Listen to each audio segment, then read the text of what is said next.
high performer bermula dari sini, mindset. Kalau mindset kita tak kuat, memang kita akan burn out. Pernah nampak tak high performer yang diorang memang kerja kuat, non-stop diorang kerja, tapi mindset dia tak kuat, end up dia jatuh. So my own experience lah guys, okay?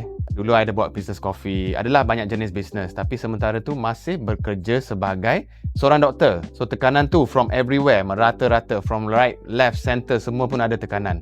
Tapi masa tu mindset tu masih kukuh. Jadi I move forward. Kalau jatuh pun, I move forward.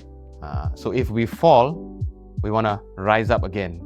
Sebab kita nak gunakan mindset tu untuk capai kita punya dreams tau. That is the goal kat sini.